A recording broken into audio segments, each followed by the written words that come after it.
Right now, top U.S. officials, intelligence officials, are testifying before the Senate Intelligence Committee as the war with Iran escalates. This is an annual hearing on global security threats, and it comes a day after the country's top counterterrorism official resigned from his post, citing the war in the Middle East. Joe Kent, the director of National Counterterrorism Center, posted his resignation letter to social media, writing, quote, "Iran posed no imminent threat to our nation, and it is clear that we have started this war due to pressure from Israel and its powerful American lobby," unquote. Yesterday, the president told reporters he thought Kent was a, quote, "nice guy, but, quote, very weak on security," unquote. The president also posted on social media a post that Kent made from 2020, where Kent encouraged him to, quote, "not sit and wait for the next attack and to wipe out Iran's ballistic missile capability." Let's bring in CBS News national security contributor Joe Zacks. He is also the former CIA Deputy Assistant Director for Counterterrorism. Joseph, at a time where we know that the threat level is elevated, how significant is this resignation? Well, thank you very much. I think it is quite significant, in fact. It's also unfortunate. Certainly, if Joe Kent wanted to resign on the basis of what he thought was the legitimacy of this conflict, I would argue he should have done this prior to the start of the conflict, and he would have known, since he had access to the intelligence, when that timing would have been. This is not the time to leave the National Counterterrorism Center rudderless. This is the time when the National Counterterrorism Center needs to operate at its peak performance. We are experiencing here in the United States and abroad some asymmetric capabilities, either of the Iranians or by other terrorist groups. All hands on deck at this point in time, and not the time to leave. But what troubles me even more in his resignation is that he, in fact, in my opinion, has put a segment of the United States citizenry in danger. He has garbed his resignation around anti-Semitic tropes, and that is highly unprofessional, especially on the heels of a synagogue attack in Michigan last week. This is not the time to blame American Jews, American Jewish lobbyist organizations, which is essentially a trope for American Jews, and Israelis and Israel for the conflict with Iran. And frankly speaking, I think it's simply insulting to our president and to our country to suggest that the president of the greatest nation in the world is operating as a vassal to Israel. That's just ridiculous. It's an excellent point, Joe, and I think a lot of lawmakers, there's been bipartisan condemnation of the point that he makes in that resignation letter. Of course, the question then becomes, you know, in a scenario where the president of the United States during his campaign, both for his first presidency and now his second, campaigned on the idea of bringing into his administration only the best of the best.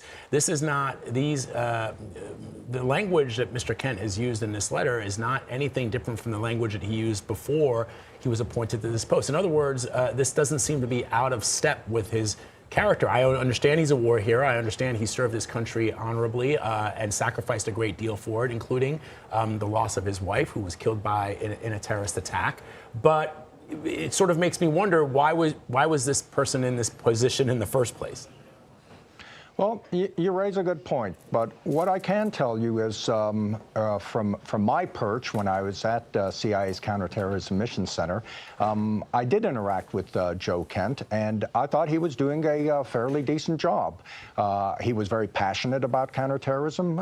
You noted his personal circumstances regarding counterterrorism mission, and he was doing a good job bringing the intelligence community on the counterterrorism front together, as well as dealing with the National Security Council and others. And he was able to keep his personal opinions, the ones that you note go back to his record on some of his comments that he's made in the past. He kept those in check, and he focused on the mission, and the mission is to keep America safe. The way he left, in my opinion, both the timing and the language that he used in leaving is not keeping America safe. And for a passionate CT warrior, which is how he described himself, I just think that's inappropriate. From a counterterrorism perspective, Joe, what does it mean to not have a leader in this post right now, number one. And then let's talk about the hearing going on right now that is looking at global threats worldwide. Okay, well, the good news is that I can assure you that the CIA, my old organization, and the FBI are laser focused on the asymmetric threats worldwide, and particularly in the United States as it relates to terrorism, either directly related to Iran or inspired by other organizations, and even lone wolf actors. So that's the good news. We have professional organizations that are laser focused on this.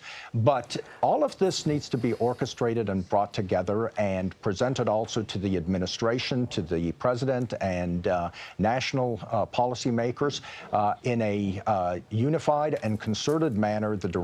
The direction of counterterrorism operations needs to be managed at a strategic level, and that's a critical function and the function of the director of the National Counterterrorism Center. Right. Isn't the function, a lesson learned from 9/11 to help share information between the agencies you just named, CIA and FBI? And, is that a point of weakness if we no longer have the leader of that organization that's helping keep eyes open across agencies? So you're absolutely right. That's why it was created, and that's a point of strength for NCTC.